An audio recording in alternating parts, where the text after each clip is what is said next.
Hello guys, welcome back to my channel. Joffrey Noodle Legs here today, and welcome to the Gates of Hell trilogy week. So today we're looking at the classic Italian video nasty trilogy that Lucio Fulci made in the 1980s.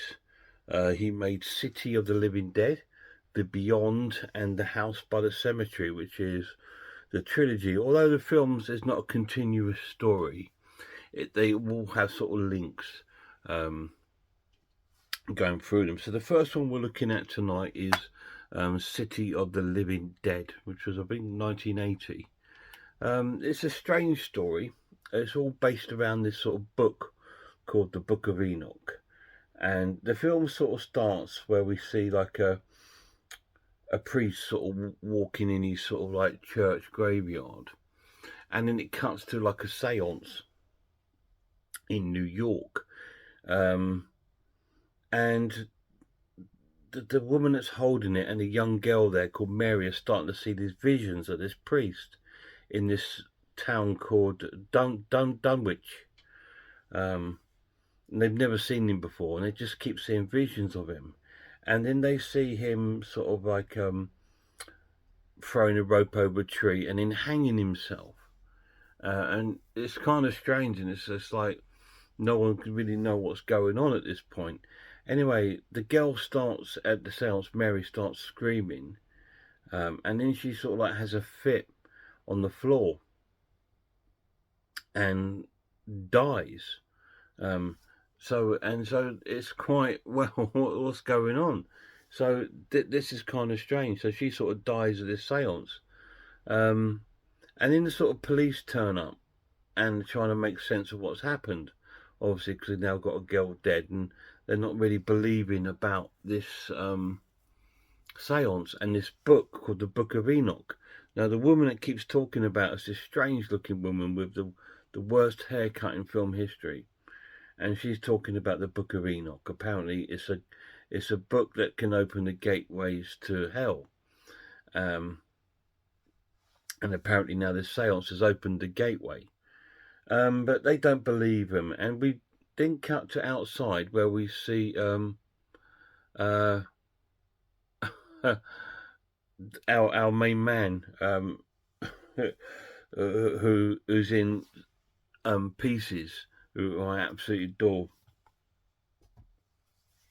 Christopher George. So he's like a reporter. So he's turned up at the house where the seance has happened, but he's not. They won't let him in. So he then sort of like tries other angles. He's going to try other angles, see what's going on. He's like a reporter for a paper, I believe, and he can't access the area and find out what's been going on. We then cut to like a I think he's like some sort of doctor or hypnotist or something like that, a psychotherapist, and he's got a patient in his surgery, and they're talking about really strange stuff. This woman's talking about how she used to fancy her dad and stuff. It's really bizarre. This is how his films work, though, and it's so bizarre, and it's just like all over the sort of place. And then we sort of cut to a bit more into the film after a lot of jibber jabber with this psychiatrist and his patients, and his girlfriend turns up at the surgery, says that he can't meet him because he's going to meet some guy that I don't know. We kind of see this guy a bit earlier on in the film where he's sort of like with this inflatable doll thing, which is really weird. Anyway, she goes to see him.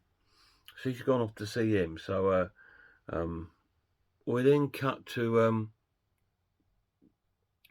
Linda, they said Linda George, Christopher George. He then goes to the cemetery where they're going to be burying this Mary, the girl that died at the seance. And we see a couple of gravediggers there. You might recognise one of the gravediggers because we last saw him in Cannibal Holocaust as one of the film crew. Anyway, they're quite they're a bit rubbish. They're sort of like reading porn magazines and smoking and that whilst the grave's open and stuff like that. It's horrible. So anyway, Christopher George doesn't want nothing to do with it, so he walks away and he sees the coffin where Mary's in, what they're supposed to be burying in the ground. So he heads over to there and starts making a few notes. And then the two grave diggers turn up at there. So what are you still doing here? He says, oh, I'm just making some notes sort of thing. So they tell him to sling his hook. And then they start to put the coffin down into the ground. And so they put the coffin in the ground and they start to put some dirt on top of it. But then they realise it's 5 o'clock. And it's like they're finishing time. So they said, well, we're off now. And Christopher George, well, you can't just leave it like that. He said, well, we're going. She don't mind. She's dead. So anyway, they go off and Christopher George starts to walk away. And then we cut inside the coffin. And Mary, the girl from the south, wakes up. She's inside the coffin. So she starts banging and scratching on the coffin. And Christopher George thinks he can hear it. But he keeps turning back thinking, can I hear anything? He's not believing what he's hearing. So he just walks on and carries on. And then stops again because he can hear even more. And we see our girl sort of scratching and scratching at the lid of the coffin. And eventually his curiosity gets the better of him and he walks over to the coffin, but it's still all quiet. She's sort of passed out, probably because of the lack of air inside the coffin. So after that, he's just about to walk away, and then she lets out a huge scream, and he realises that she's in there, and he's like, oh my God. Anyway, so she's still alive in the coffin.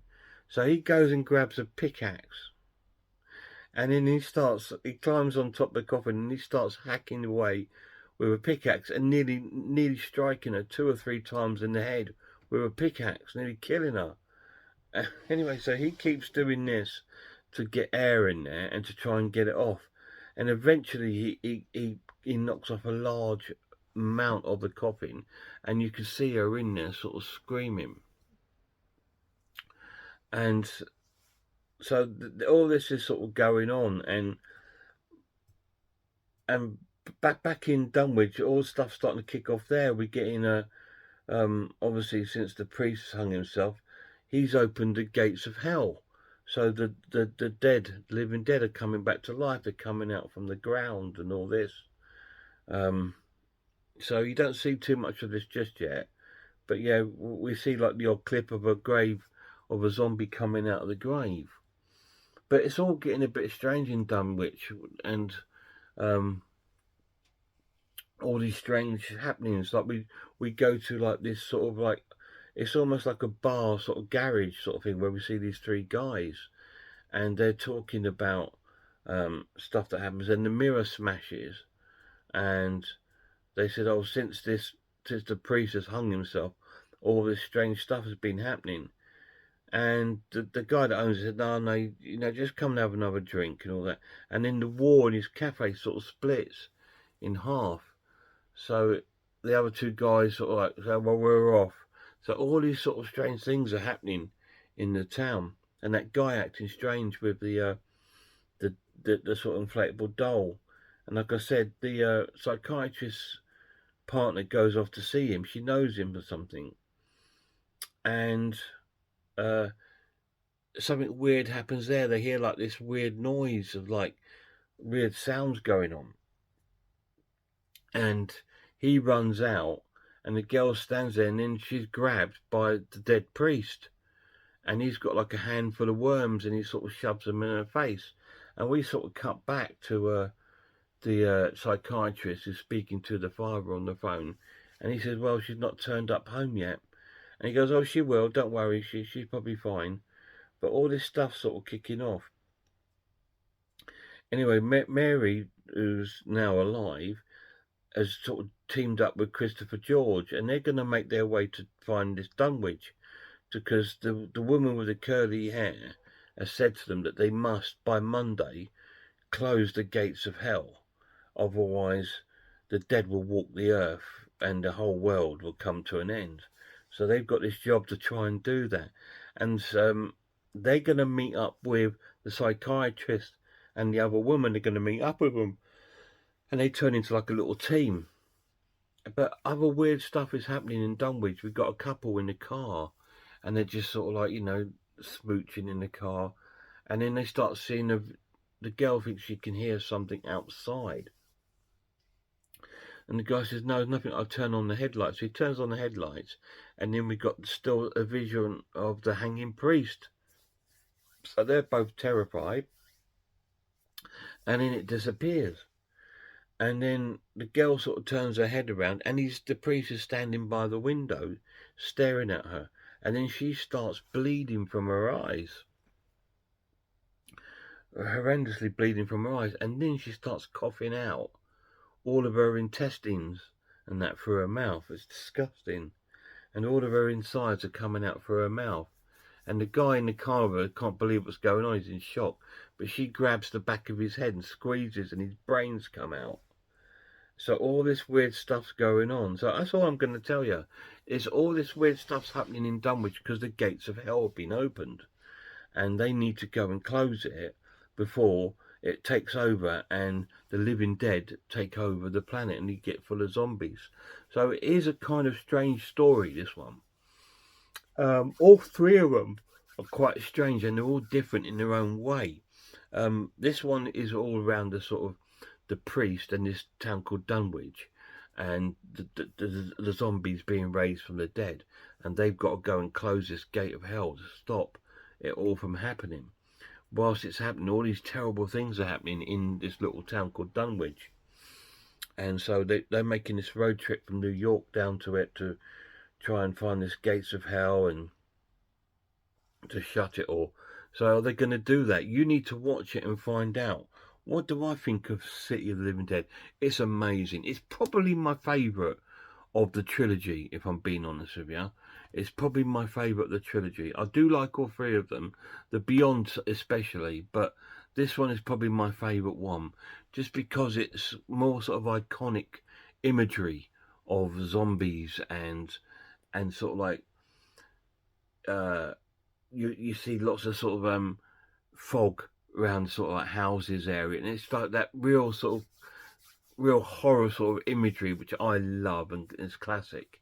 So it's probably my favourite. The pluses of this edition, it looks amazing. Amazon Arrow once again have done an amazing job of remastering this film. It's brilliant, great cast. Christopher George, you know I love Christopher George. Him and Linda George from Pieces were an absolute highlight. I like most films with Christopher George in it. It's got a great reversible cover. Really, really cool, if you can see that. But that's really, really cool. And there's so many strange things happen in it. It's something to see that you... And it's a film, one of those films that you really have to watch a few times to really get a grip of it. And I like that because it's layered. Each time you watch it, it's got something different that you see that you didn't see in the first one. So it's absolutely brilliant. That's another plus to the film. Negatives of the film, yes, it can be a little bit confusing because it's just the way it is. But like I said, when you've watched it a few times, you get it. You just think, yeah, this is fantastic. And the only other sort of negative thing with the trilogy is that they're not really linked. Really, they are separate stories, but I think they're all linked really by the Book of Enoch more than anything else. But yeah, it's really, really cool. So I'm going to score this film an amazing watch and give it a 9 out of 10. So City of the Living Dead, 9 out of 10. Any of you guys seen it? If you have, let me know down below what you think of it. It's such a cool horror film. The Italians were masters at these sort of gore films in the 80s. And Lucio is the godfather of gore. Really, he is. His films are so gory. From these to Zombie Flesh Eaters. You know, he just makes... the New York Ripper. He just makes really great gory films. Fantastic. So, till my next video, check out some horror channels for me. Check out Horror Hands, Horror Geek, Man View Film, RS Designs, Pizzlewell, I Am the Ice Lord, Sarah of Horror, Cat Watches Horror Movies, Grumpy Andrew's Haunted House, Please check them all out, guys. Amazing channels. So until the next Gates of Hell, which will be the Beyond, look after yourselves.